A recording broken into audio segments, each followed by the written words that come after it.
convidada de hoje é Renata Mendes, ela é líder do Movimento para Ser Justo, que é de defesa da reforma tributária, e ela é também diretora da Endeavor. Bom, Renata, teve uma movimentação recente no Senado sobre a PEC 110, com inclusão de substitutivos, né, um aprimoramento do projeto que está lá a cargo do senador Roberto Rocha.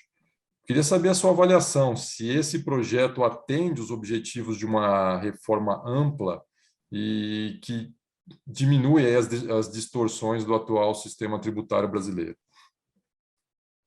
Com certeza, assim, esse relatório, a apresentação desse relatório é um marco super importante na discussão do tema e é, sim, um texto de ótima qualidade para a discussão da reforma e para aprovar uma boa reforma no Brasil. Acho que o senador ele foi habilidoso aí em conseguir trazer os pontos positivos da discussão que já tinha acontecido na Comissão Mista de Reforma Tributária. Aliás, uma discussão que já vem acontecendo há 30 anos aqui no Brasil, né, para a aprovação desse tema. Então, ele conseguiu reunir e fazer conciliações entre os interesses dos estados e dos municípios, né, não só do governo federal, colocar todos na mesma página e trazer princípios que são positivos, não só para a simplificação, mas também para a redução de desigualdades e promoção de justiça no nosso sistema tributário. Então, assim, o grande destaque, de fato, é a harmonização dos tributos via CBS dual, dando segurança jurídica para a CBS, que é um texto que foi apresentado pelo governo, né, uma proposta de unificação do PIS e da COFINS. Então, é um texto que dá segurança jurídica para poder fazer essa unificação a nível federal, mas também no outro nível do dual, que é aí nos estados e municípios, unificando ICMS e ISS, que também são impostos que precisam de simplificação, especialmente o ICMS, né? Precisam de simplificação, precisam de harmonização, então acho que esse texto traz isso e pacifica aí um pouco os interesses dos estados e municípios que estavam mais reticentes em relação à aprovação desse texto. Então, acho que esse é um grande destaque, essa harmonização, a harmonização também da legislação e padronização dessa legislação, da concessão de benefícios. Então, tem uma série de pontos positivos aí que vão ajudar na simplificação do nosso sistema e, em termos de desigualdades, é uma reforma que tem potencial de impactar, né, aí a arrecadação e aumentar a arrecadação da maioria dos estados e municípios no Brasil, que tem um efeito super positivo para investimento em políticas públicas, e de um outro lado, o texto traz também, né, duas coisas importantes, aí a unificar e padronizar alíquotas, né, e ter essa base ampla de bens e serviços, ele vai permitir aumentar a carga ali para os 10% mais ricos e reduzir a carga para os 10% mais pobres, mas também prevê um mecanismo de devolução dos tributos para famílias mais pobres, que é algo que também vai poder transformar o nosso sistema, que hoje é super regressivo, para um sistema tributário progressivo, né, que reduz desigualdades, especialmente aí dá suporte para as famílias mais pobres. Então, a gente tem vários pontos positivos que ajudam a fazer um sistema mais simples e mais justo para o nosso país. Que ótimo. Agora, vamos falar um pouco do calendário. Qual é a perspectiva de ver esse projeto caminhar e ser aprovado nas atuais legislaturas, né? Tanto do Senado e da Câmara também? É possível ainda? Porque a gente já vê daqui a pouco um contágio da disputa eleitoral do próximo ano, né? Como vocês estão vendo essa questão do calendário?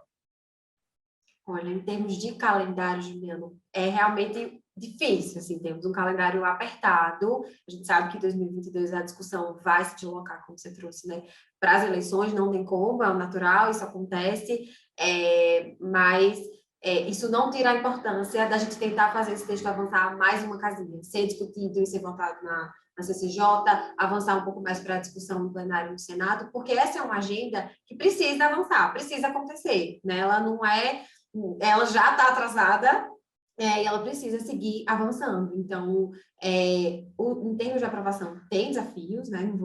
Não vou mentir, ser ingênua de dizer que pode ser aprovado e que vai acontecer ainda esse ano. A gente sabe que o calendário também já está ficando mais apertado, porque já estamos chegando aí ao final do ano.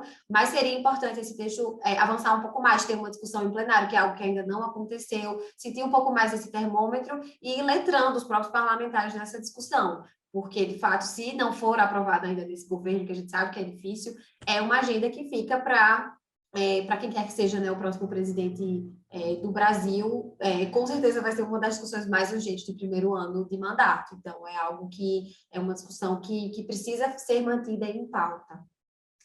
Com certeza, né? O Brasil precisando se incentivar o crescimento.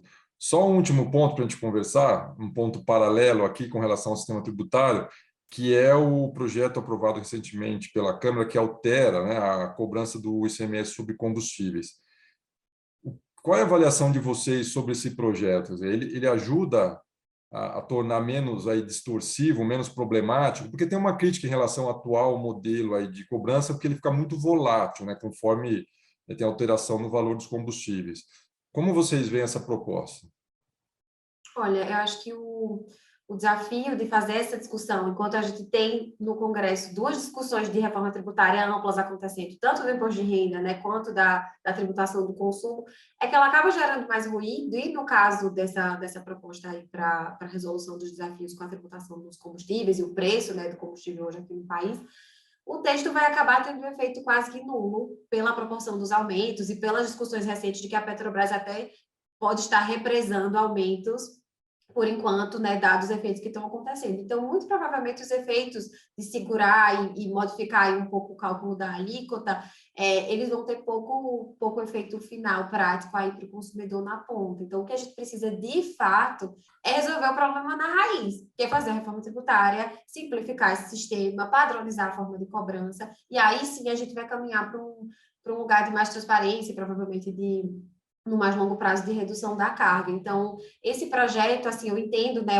a importância disso, a urgência, os brasileiros estão pedindo, estão se queixando sobre esse ponto, mas ele acaba criando um ruído na discussão maior de reformas que, de fato, têm o potencial de resolver o problema. Então, acho que, né, teve um desalinhamento aí, uma descoordenação, e isso acaba penalizando até a agenda que poderia, esse esforço e essa energia poderiam estar sendo gastos para aprovar uma reforma mais ampla, que aí acabaria resolvendo esse problema de uma vez por todas. Então, essa é um pouco a avaliação da gente aqui no Pra Ser Justo.